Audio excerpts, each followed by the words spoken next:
Should Talia Appleton have skipped the Tour Down Under, a World Tour level race, in favour of the domestic level SA Kick It? Welcome back to the Homegrown Advantage YouTube channel, where we analyse domestic racing here in Australia.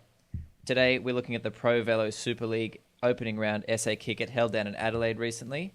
We've got 3 stages to cover. We've got the Wollonga Hill Time Trial, the Victoria Park Criterium, and the Bend Motorsport Park Road Race, or Kermesse, however you want to call it. Getting stuck into the time trial up the famous Wollonga Hill climb.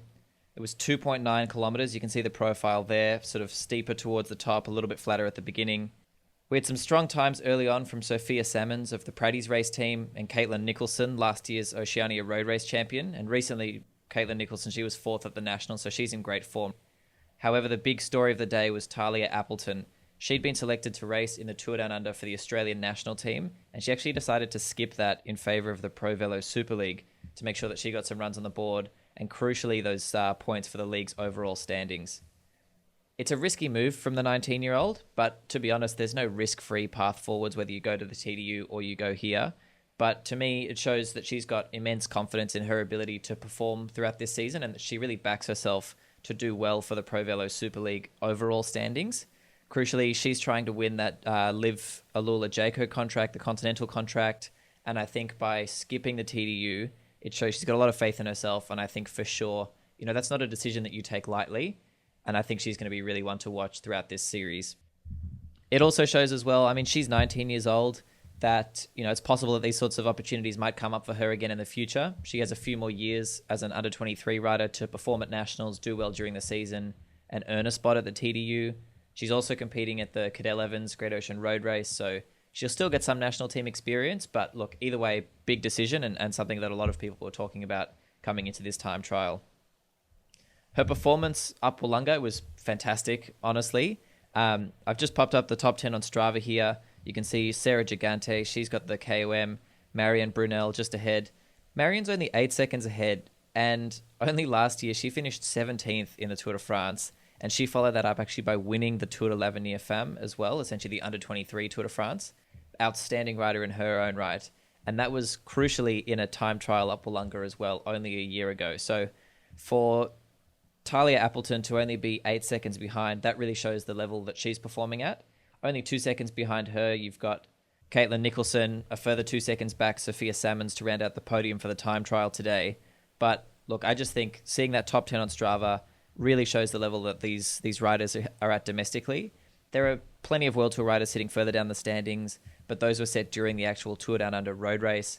Blisteringly hot. You obviously have a whole road race before you get here, so no one's going to be setting any sort of power records or times coming up there. But I think going an apples-to-apples comparison, Marianne's time in the TT, seeing Talia only 8 seconds back, and obviously Caitlin and Sophia just behind as well. Obviously a very high level here at the SA Kick It. Moving over to the Criterium now at Victoria Park.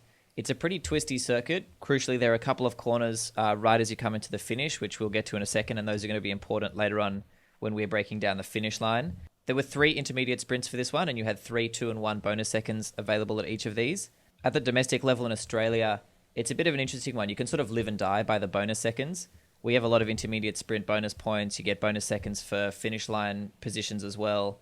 A lot of the races don't have big enough hills, mountains, or even time trials to separate everybody. And even then, and you see this with the Wollonga Hill time trial, you get some fairly small time gaps. You've only got 2 seconds from first to second, another 2 seconds to third place.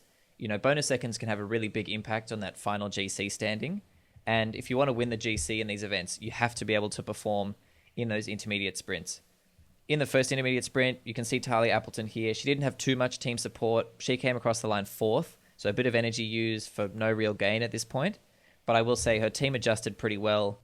For the second intermediate, you can see her coming across the line here in second place, just behind, I think that's Summer Nordmeyer of the Butterfield Zip Track race team. But you can see a couple of Praddy's teammates just behind Gina Ricciardo there.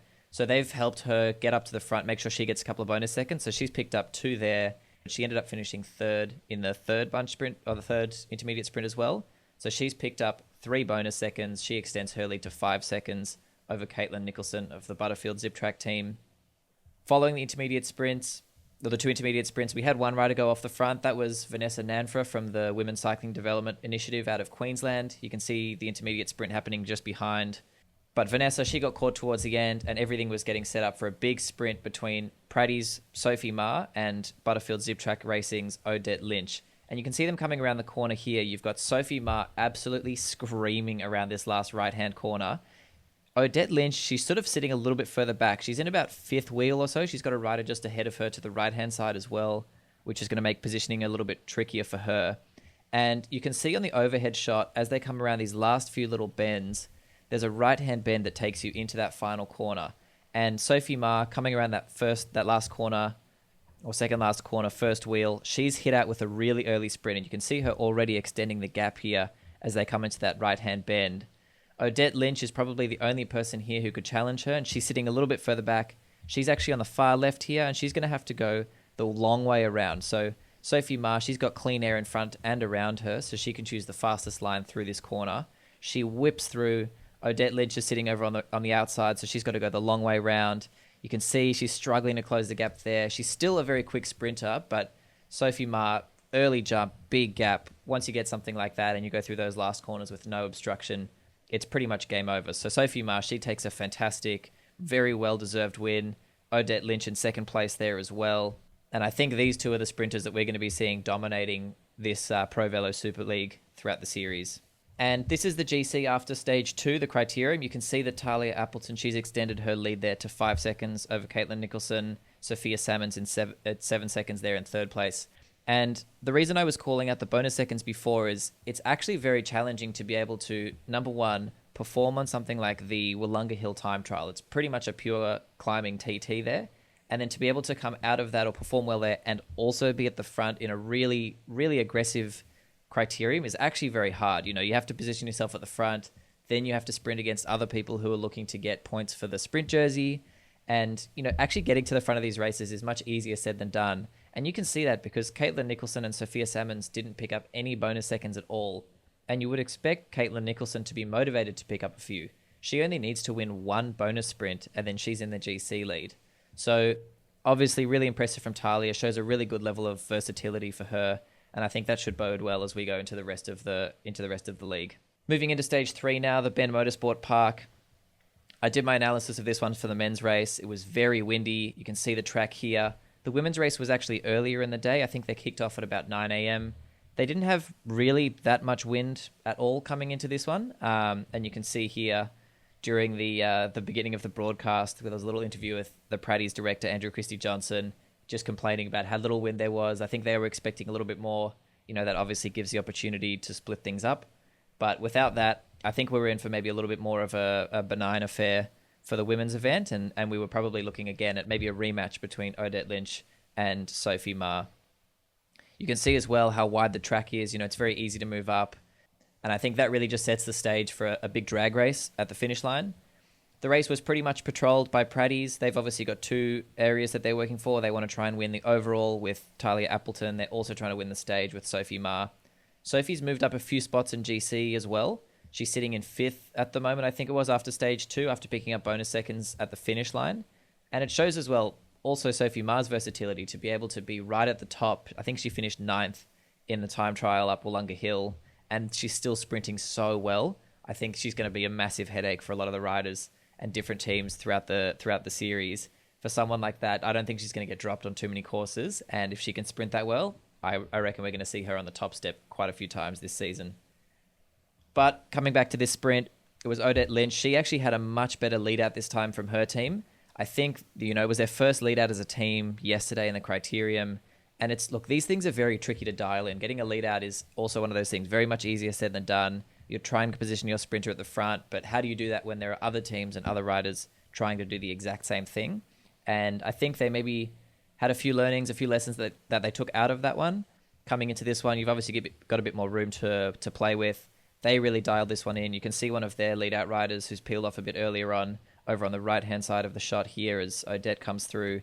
And then even still, you can see, I think that's Summer Nordmeyer as well, who took one of the bonus sprints in yesterday's criterium, who was the last lead-out. You can see how far forwards she is, even at this point, with the sprints being launched. So she did a fantastic job of positioning Odette.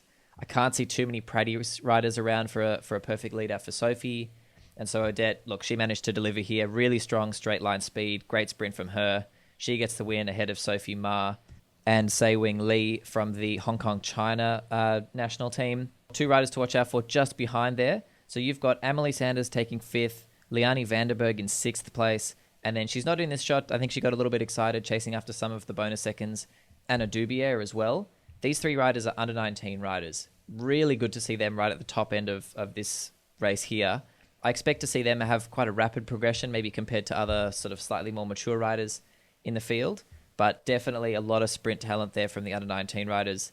Unfortunately, they're not going to be around at every race. They've got junior distance restrictions working against them, but definitely ones to watch for some of those sprints that we'll see, and I think especially in the criteriums. And this is your top 10 for stage 3, the sprint.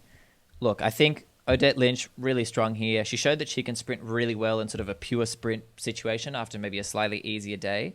Sophie Ma, I think she's potentially maybe missing some of that top end speed, but she seems to be a much more versatile rider. So I think in situations where the race is a little bit easier, Odette might have might be a favourite a little bit. Sophie Ma, though, I think she's probably going to have a few more opportunities because, if you're going to contest a sprint, you need to get there at the finish line in the front group. And I think for some of the classics and some of those harder sprint finishes that we see, or maybe reduced bunch finishes, I think Sophie Ma is probably going to be making it to the finish with a lot of those groups, and definitely she's going to be one to beat. And then finishing off in the GC, Talia Appleton managed to take a fantastic win. Just going to flash up here the leaders for all the different classifications as well, which is important for the overall league standings and points. So Talia Appleton, she takes the win ahead of Caitlin Nicholson from the Butterfield Zip Track team, and then her teammate Sophia Salmons in 3rd place. Sophie Ma takes out the points classification. That's with her 1st place yesterday and 2nd today. And Talia Appleton, she wins the mountains classification and the under 23s as well. So she takes extra points towards the league overall for those 2. And this is what you're looking at for different points throughout the series. So overall, you get 100 points for the GC. So winning the GC or winning a one-day race, they've got equal points, is definitely where you're going to make most of your gains. But for someone like Talia here, she takes a stage win. She also wins 2 classifications, and she was sort of up there a little bit in the points classification as well. Don't forget, she was sprinting for those bonus points, bonus seconds. They've also got points attached there. So she ended up at the end of the series here on 168 points. She's got a pretty handy lead over Sophie Ma, her teammate. Sophie, because she ended up 5th overall, and she obviously took 2nd on a stage, 1st on a stage, wins the points classification. So she's there 2nd on the standings. And then their Praddy's teammate, Sophia Salmons, she takes 3rd on GC. She obviously had 3rd on the time trial stage as well. So she's on 119. The main prize that everybody's working for here is for the winner of the under 23 classification. That gets you the Liv Alula Jayco contract, the continental contract for 12 months. And when you look through here, when we're looking for the under 19 and under 23 riders to keep an eye out for, the asterisk, single asterisk is under 23, double asterisk is under 19. You essentially have 3 teammates, Talia, Sophie, and Sophia. So you essentially have 3 teammates, Appleton, Ma, and Salmons, all from the Praddy's team up the front there. You have to go all the way down to 8th place, which is Hannah Gianetti from the ARA Skip Capital team on 43 points before you get an under 19, and then Tully Schweitzer from Praddy's as well. Crucially, for both of those under 19 riders, they have a distance restriction. For the women, it's 100 kilometers for a one-day race. That excludes them from both of the one-day classics, meaning they can't race. Therefore, they're going to get 0 points. So you can almost rule both of them out in terms of winning the under 23 classification. And so you only have 3 riders really in the top 10 here who are eligible for that. And I think they're going to be, it's a really handy lead to start out here. And I think some of the riders who missed this race because they were at the TDU, I'm looking at riders like Ali Anderson, who's riding for the Butterfield Zip Track team. She's going to have a really tough time bringing this gap back. She's going to go into the next race, the Warrnambool Women's Classic, on 0 points. She's got these 3 riders who are miles ahead. They're going to be at every event, I expect. And there's nobody else really who's sort of in the ballpark right now. So anybody else who's sitting just outside the top 10, they're on less than 36 points. That's a lot of ground to make up. And those 3 riders up the front, they've shown how strong they are. I think for sure they're going to be the riders to beat. But look, it's a long series. There are 5 more rounds. Anything can happen. Until then, we'll catch you next time.